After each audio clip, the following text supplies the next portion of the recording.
আসসালামু আলাইকুম, সবাই কেমন আছেন? কাছে কিংবা দূরে, দেশে কিংবা বিদেশে, যে যেখান থেকে আমার ভিডিওটা দেখছেন একটা লাইক দিয়ে দেখবেন। বরাবরের মতো একটি ভিডিও ব্লগ নিয়ে আপনাদের সামনে উপস্থিত হলাম। আজকে বেশি রান্না বান্না নাই, কিছু গতকালকে তরকারি ছিল, এই জন্য ভাত রান্না করেছি, বাঁধাকপি ভাজি করেছি। গতকালকের মাছের তরকারি ছিল, ডাল ছিল। বাঁধাকপি ভাজি করার জন্য আগে কেটে ধুয়ে নিয়েছি। এখন কড়াইতে তেল দিয়ে পেঁয়াজ দিয়ে দিয়েছি, তারপরে যে বাঁধাকপিগুলো দিচ্ছি। আপনারা কে কী রান্নাবান্না করেছেন কমেন্টের মাধ্যমে জানাবেন। ডেইলি একটা ভিডিও দিতে হয়, এই জন্য ভিডিওটা করেছি, এতক্ষণ মনে ছিল না। তো আপনারা আমার ভিডিওটা দেখবেন এবং লাইক কমেন্ট শেয়ার দিবেন। এই তো বাঁধাকপি ভাজি হয়ে গেছে, পানি আছে অল্প। তারপর ছেলে ঘুম থেকে উঠছে, রুটি বানিয়েছি, রুটি বানিয়ে রেখেছি আগেই। আমি আমার হাজব্যান্ড নাস্তা করে ফেলেছি, তো ছেলের জন্য এখন রুটি সেঁকতে আসি।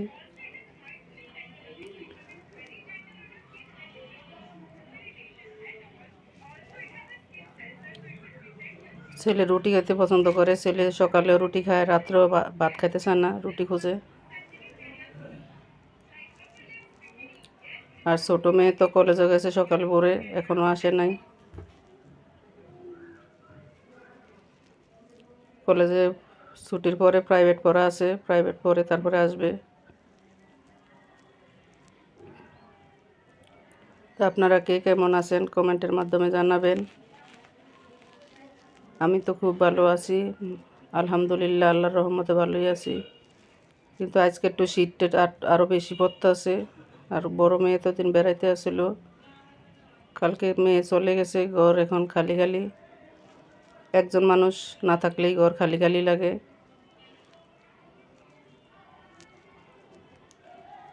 এই তো পরে ছেলেরা আবার ডিম ভাজি করে দিয়েছি পেঁয়াজ কাঁচামরিচ দিয়া।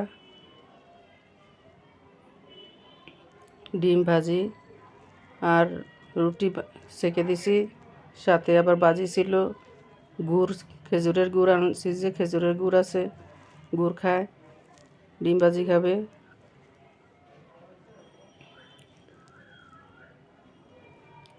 তো আপনারা আমার চ্যানেলটা সাবস্ক্রাইব করে দিবেন। অলরেডি যারা করে দিয়েছেন তাদেরকে অসংখ্য অসংখ্য ধন্যবাদ, আর যারা করেন নাই তারা চ্যানেলটা সাবস্ক্রাইব করে দিবেন।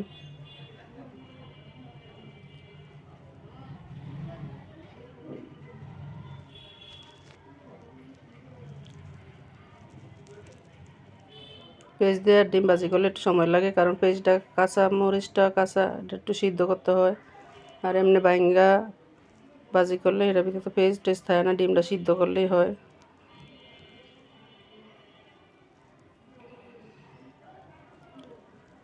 এই তো শীত তো চলেই যাইতেছে, তারপর পড়বে গরম। আমার কপালে আছে দুঃখ, রান্নাঘরে আমার অনেক গরম, সহ্য করতে পারি না আমি। সবারই গরম লাগে, তারপরও এই কাজ করতেই হয় সব নারীদের। যারা চাকরি করে তাদেরও ছাড় নাই, কয়জনে আর লোক রাখে রান্নার, নিজেরাই রান্না বান্না করে সারাদিন চাকরি করে, রাত্রে আবার এই চুলার কাছে রান্না করে, সকালে ভোর উঠে রান্না করে।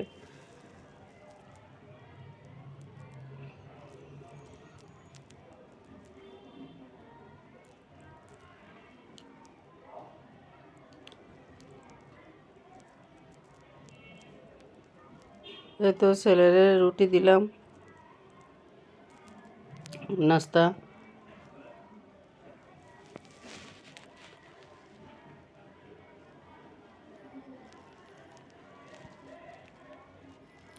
ডিম হয়ে গেছে, উঠিয়ে নিলাম রুটির উপরে।